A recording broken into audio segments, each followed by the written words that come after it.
Shranavya cha program asai tu puzidwa embe pa Jesu Christ tamata ichanu abai pata adaiti taleta program hai the o pata khakhena in paper vata alungai tanata abai pan laleta lunabi reinata sai tu puzi he program simply pe heta thlapa pa thai pa kola na talchne he o pata khakhena ichla thati pha zohana baupali chasuna chachare chasuna chaski chase thonata thochki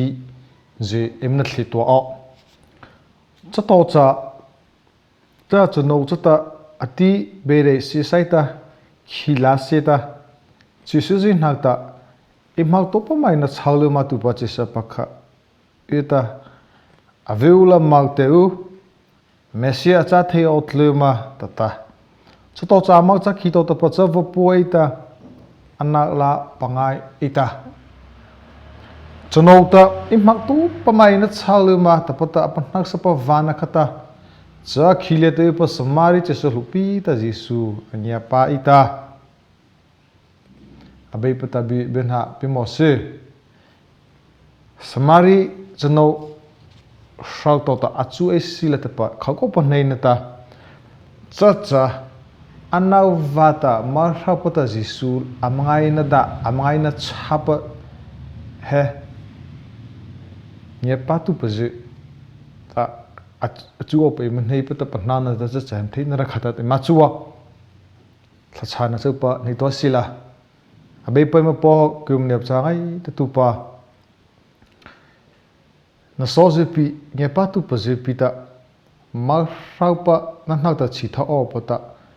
chakona rai mania pichita chakona rai mu shenale ta mu phone vaji nei pita em theina rikha em theina ji do po pata em dai ti je mataro heta che sharapa marhapa Jesu nakta chitha pa ha nei lei pata ko je pa veita dai ti je sitan nauze atlate so hopa em una chapa cha apana lei pita panhana cha da pachana cha so panha le peta upim hlungai ta cha jin chan chata he bi he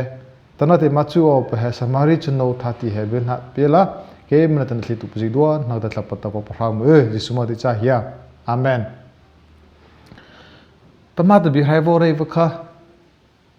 samari chuno ta Jesu thati acha athati herai pasi bagta panhale van ta panha chapita chacha samari chano da Jesu mate na sucha zakoti khure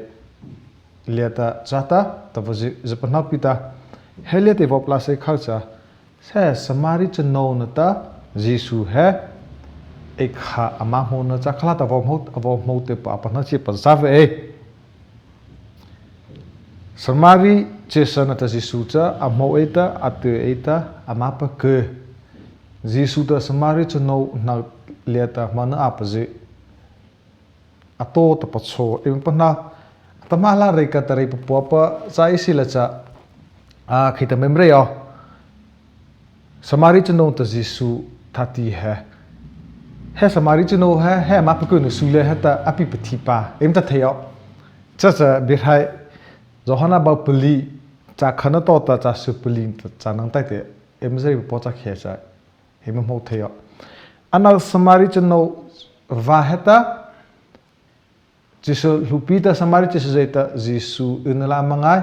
Jesu amangye pa Jesu zaita abo pipati rata pacho e pan ha theyo sa ji do cha pute ta sehla ko ta zre chole pa na ta ere khal chai pa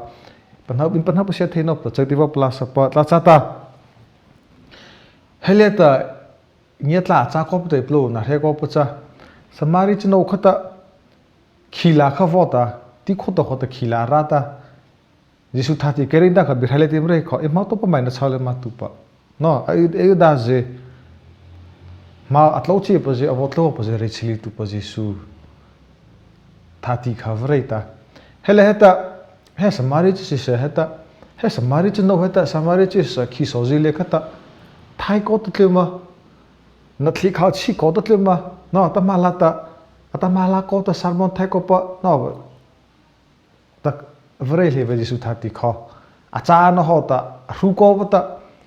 ahitli mo Jisu pakha tata ithati e dale ma hota na chau Jisu pakha na ave to ba mag to la me se cha theng na la bata no he ape mo vacha acha so kya cha ho pata Jisu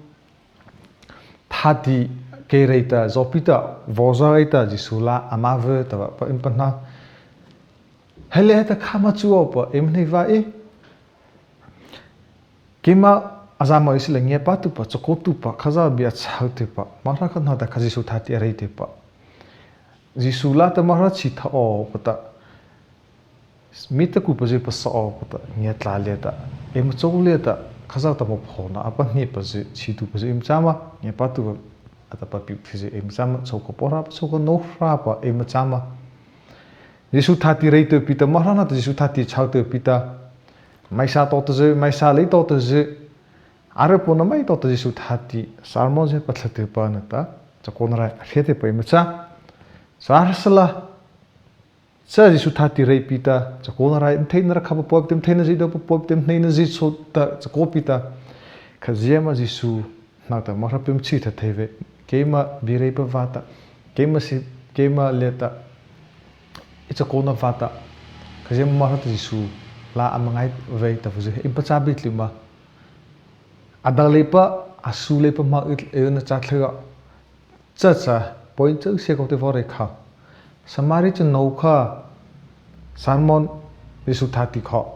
zopina ka ta thai ko tlema ta mala ko interesting ko no na thlipa thutlewa je polo akhivata thutlewa je polo nakho polo adivata salmon Jisu thati ko vore leve achana ta hota lavere heli heta khajemos bo zopitem bo za Jisu ta atti chengeva Jisu ta mo chengeva Jisu ta apakir chengeva Jisu ta chole ta mana atopa chesa samari chenno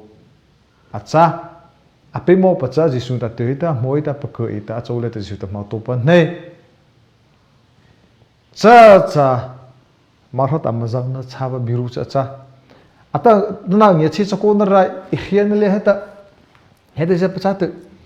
nge chi chako na rai hian ta Jisu thati rein ta a chena le je agla le je khitla le je khile je surula a chho le je chako na rai Jisu thati rei vata marha Jisu la te chi thela mo na ta te hiate ke mem chi ta theve ke ema pasia pa chok ke ma imama pasia pa pe mo te pa na Jisu ta bi ima cha leivata Jisu o thei leivata Jisu ate le Jisu ta mo leivata chaw da cha ta Jisu da na ta akona phapan he leivata mo pasia lo leivata thei pasia lo leivata Jisu ta imthati imlikale ta ma atlopa testimony sharing jere open he lo leivata chole ta choka chole ta exale ta Jisu mana pa to pan he la lo leivata chakona he marapa khaza wala ta Jisu la ta chi ta theve cha hopa cha kona ra he pa cha hopa nge pa tu pa im cha khecha atam ma he salmon chawsi philip heta icha cha bable ta cha kona wa khaza wa bi ma ra icha op Jisu thati erei op he achu thaina wa pannak thaina wa he rthli te panha ta ma ra wa bi re to ta jita pannak to ta reiwa rei pa chwa no chale pata ke matla heta ema kho itla pata iplo ru pata isapata Jisu dati isila sapa thapa da plo ru pa no itla mi pa itla pa iplo ru pa ipa hala va ji al chole ji ta Jisu ma to pa mana pa to pa Jisu ra shi ala pata Jisu na ti ta Jisu na pa ke Jisu ta mo va chang ngei va ta Jisu thati he maravan na ta rei pa cha hai sila cha ejin neo cho hopa cha o wata em cha cha ba he apa chopa na sila marha Jisu na tem chi ta the lu the do marha Jisu na tem chi ta the no pa cha cha a cha ta na cha ipa cha pa de vom ha cha le pata bi khaileta no he bi khaileta samari chno siji toji samari chno hota toda hota Jisu ta ti chengi ta mo chengi ta pa ku chengi pi Jisu mana pe chole ta atopa upata ma saupa that he Jisu thati he chai sila cha samari chino hota samari che se Jisu lat abire pa vata Jisu la samari che se ta ngai hok ta ke mo ho Jisu thati im chau fu ta Jisu la ngai Jisu am tlo ra o sita Jisu wo mo o ita Jisu ta ama bo na hota patla o cha cha chako na va ke le ta tha sa ba pe mo ko pa sa kha cha tu pai pa na ma pa nai chu o pa ta sai tu pu ji do kha khai na cha la abe tu ji do cha ta bu na pe mo se amen